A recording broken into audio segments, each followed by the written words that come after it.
ingin saya katakan bahwa kalau kita melihat pernyataan itu memang sejak awal Hasto Kristianto itu ditarget. Dikaitkan dengan kasus Harun Masiku, tapi tidak ada bukti-bukti yang menguatkan sehingga dia tidak bisa ditersangkakan.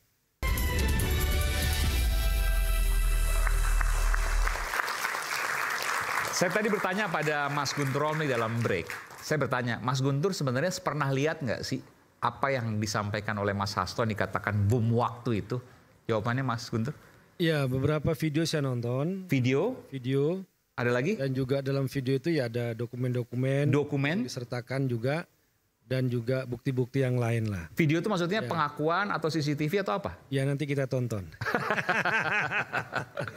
Kan belum dirilis ya kan, itu kan belum dirilis. Yang jelas juga. Lebih dari 5 kasus dan itu kaitan ke korupsi dan penyalahgunaan wewenang. Kalau saya bisa menjawab itu ada puluhan video. Puluhan video, oke. Ya persoalan yang diulas di situ, skandal korupsi pejabat baik yang masih menjabat ataupun yang sudah mantan, penyalahgunaan kewenangan, penggunaan hukum, dan sebagainya untuk menyerang lawan politik. Termasuk saya tanya terkait dengan Pak Jokowi dan keluarga? Ya ada di situ tentu saja, pasti di situ ada. Dan juga masalah misalnya selama ini perdebatan soal permintaan 3 periode dan perpanjangan masa jabatan. Di situ juga ada yang akan disampaikan dan juga bukti-buktinya. Termasuk juga masalah pelemahan KPK, itu juga akan ada yang dibahas di situ dan beserta bukti-buktinya, tapi nanti kita tunggu rilisnya saja. Dan ya kalau ini muncul ya saya tidak mau mengatakan ini berlebihan, tapi kalau saya menonton beberapa video itu ya bisa menggemparkan ya. Menunggu apa sih? Ya. Kenapa nggak dikirimkan? Ya semua tergantung kepada Sekjen PD Perjuangan. Apa yang beliau putuskan, kapan dirilis ya kita tunggu aja. Dan saya juga barangnya juga bukan di saya. Saya hanya Saya mendengar 3 yang disimpan Mas Hasto, Mas Andi Wijayanto, dan Mbak Koni. Ya, yang tahu itu ya. Yang tahu. Tapi dan tiga-tiga diserang menurut Anda itu ya? Ya. Oke. Ya. Tadi saya mau komentar yang kasus Harun Masiku dan Hasto Kristianto. Jadi kita tidak bisa menghakimi seseorang itu bersalah hanya berdasarkan kepercayaan. Oh ini percaya, oke ya. Tadi. Tapi berdasarkan apa bukti yang Anda punya untuk menilai seseorang. Karena kalau kita bicara soal bukti yang ada di publik, seperti saya sampaikan tadi, putusan pengadilan terhadap Wahyu Setiawan, Agustiani, Saiful Bahri, itu kan putusan pengadilan yang sudah kita bisa baca di umum. Dan itu sudah punya kekuatan hukum yang tetap. Jadi dasarnya untuk melihat kasus hukum, kita kembali ke situ.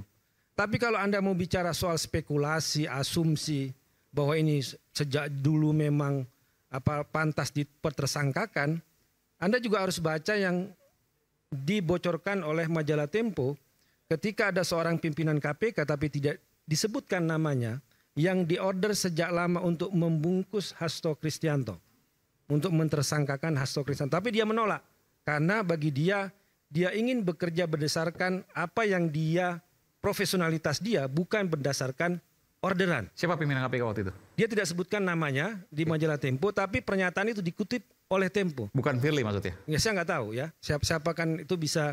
Tapi saya kira Tempo juga tidak akan membocorkan sumber informasi itu.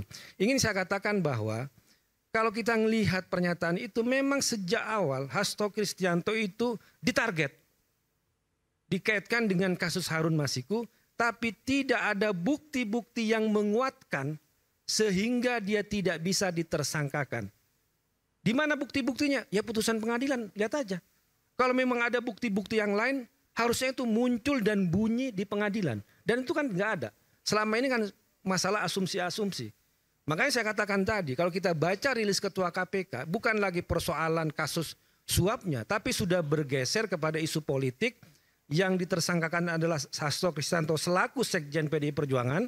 Kemudian di situ di soal masalah penempatan caleg, penempatan soal masalah PAW, ya, yang itu adalah masalah internal partai, kok malah dijadikan sebagai bukti penyuapan. Itu yang saya kuat. Diminta untuk membungkus Hasto Kristianto, artinya kekuasaan itu. Ya, ada pihak luar, dia sebutkan itu. Ada pihak luar dari KPK untuk cepat membungkus Hasto Kristianto. Itu ya yang kalau kita baca. Saya ke Bung Andi dulu sebelum saya ke Bang Rocky.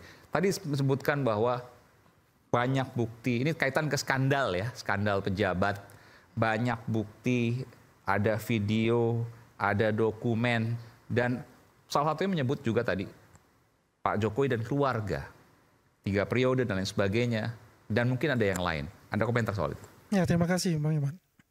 Kalau saya lihat ini, pertanyaan saya tadi sama dengan Bang Ade. Kenapa enggak dari tahun yang lalu atau 2 tahun yang lalu dibuka itu? Ya, satu itu.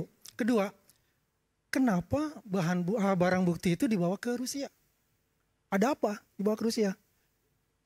Buat apa dibawa ke sana gitu loh? Kalau mau langsung aja bukaan aja gitu loh. Kalau misalnya Jokowi terlibat, ya langsung aja kasih apa saja itunya, buktinya. Saya rasa juga adalah petinggi-petinggi PDIP di sana mungkin di-delete di situ. Di laporan-laporan tersebut. Terjerat ya, juga? Ya pasti ada yang terjerat lah. Ini ibaratnya kan buruk muka cermin dibelah. Sudah pasti itu. Cuma di-delete mungkin. Ya kan, Anda nggak tahu dokumen itu jangan bilang pasti. Ini kan asumsi saya. Jangan bilang pasti kalau gitu. Pakai. Jadi gini Mas, pertanyaan saya itu, kalau Ibu Koni, ya dulu kan Bu Koni itu kan dari Nasdem, dia masuk ke PDIP kan baru. Bu Koni bukan orang PDI Perjuangan, itu saya perlu tegaskan. Bukan Dia nggak masuk ya, kader tapi dia PDI mengakui Perjuangan. dia PDIP lah, love PDIP. Dia gitu. simpatisan, ya Ya. dia suka kepada Ibu Megawati, iya. Tapi dia bukan kader PDI Perjuangan. Oke, terima kasih informasinya. Jadi yang pertanyaan saya kenapa? Oke. Kenapa gitu loh? Dibawa. Kenapa nggak dari dulu gitu? Iya, kenapa dari dulu Oke, dan baik. kenapa dibawa ke Rusia gitu loh? Oke. Ya kita kan tahu, Ya. sayang Bu Koni nggak hadir sini. Yang bisa menjawab semuanya mungkin nggak ada bukan kita semua kecuali satu orang, Bung Rocky Gerung, silakan. Pertanyaannya kenapa? Yang kedua, kenapa dibawa ke Rusia? Kenapa nggak dari dulu dibuka? Bung Aiman, Kenapa saya mau komentar Rusia? sedikit. Bu Koni itu baru tahu sekarang. Dia baru tahu sekarang.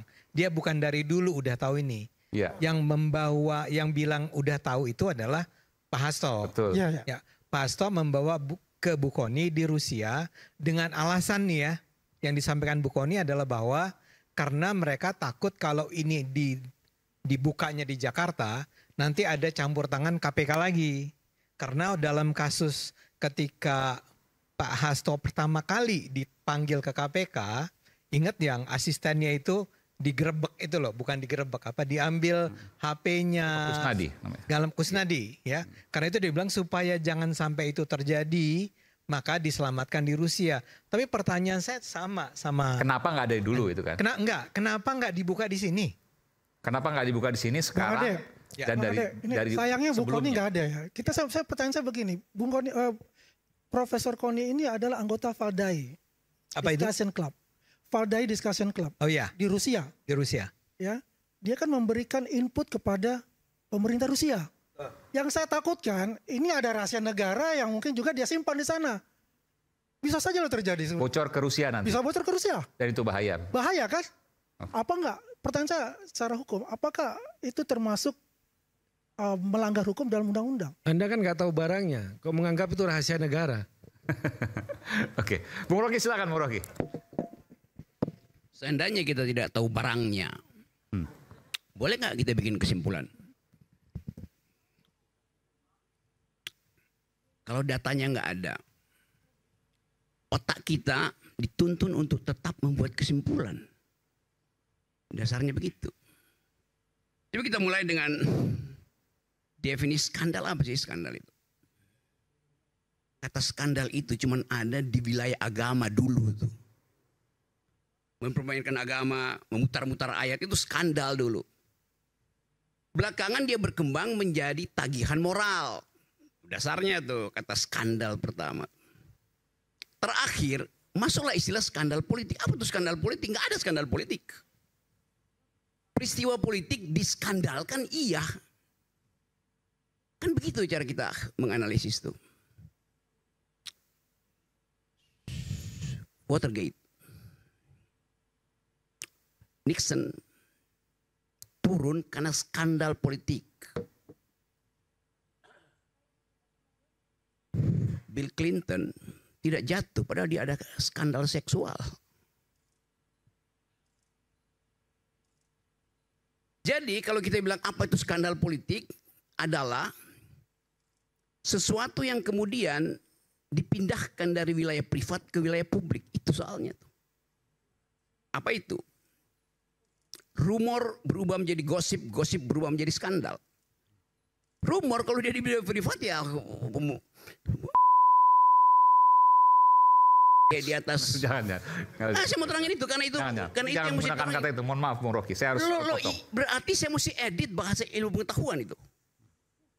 Bisa digunakan bahasa lain mungkin yang lebih. Apa bahasa lain dari apa bedanya dengan Jangan Bung Rocky. Saya minta tolong untuk jangan.